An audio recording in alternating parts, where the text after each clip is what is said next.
Einstein's general relativity is one of the most beautiful theories that the human intellect has devised.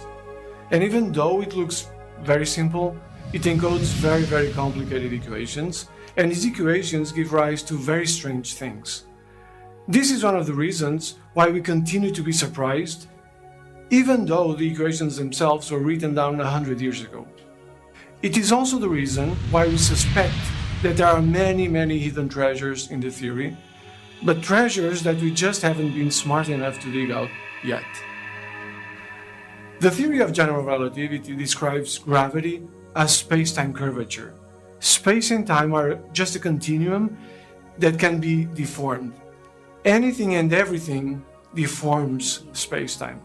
For example, a still object like myself here produces a static deformation of the space-time fabric, whereas waving goodbye to your friends, just doing this, produces traveling ripples in space-time called gravitational waves. Under some dramatic situations, the curvature can be so extreme that it punches a hole in space-time. Now, these holes are thought to happen when old stars exhaust their fuel, they lose the ability to counteract their own gravitational pull, and they basically fall on itself. Usually, this will result in a black hole, which is an object from which not even light can escape. Black holes are extreme and bizarre solutions to Einstein's equations. At their center, gravity is so strong that quantum mechanics is also believed to become important, but it happens that we just don't know what the consequences are. The reason is we don't understand quantum mechanics when gravitational fields are so large. But the problem is, what if these quantum effects become important when the star is collapsing and falling on itself? Do we even know that quantum effects may or not prevent black hole formation?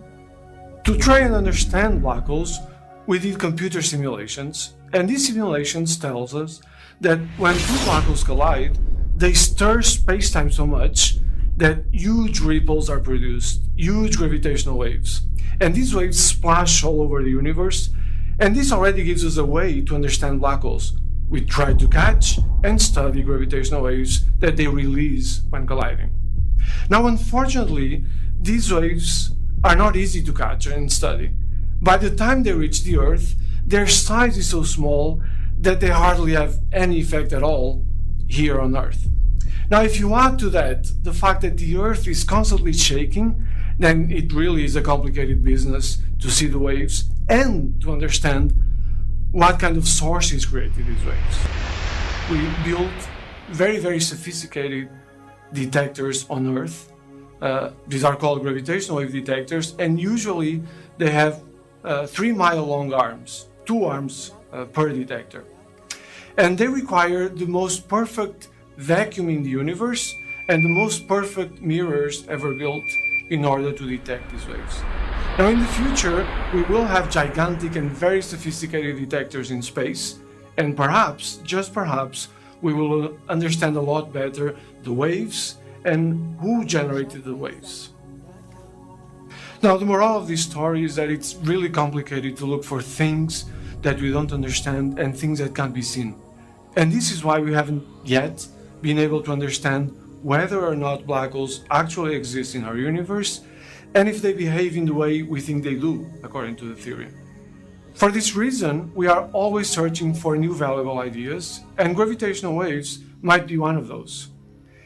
You see, this is not only about knowing if black holes exist or if we can detect gravitational waves. It's about a lot more. It's about knowing how the universe where we live in behaves and how far we can go in our understanding of this universe. So it's really well worth the effort.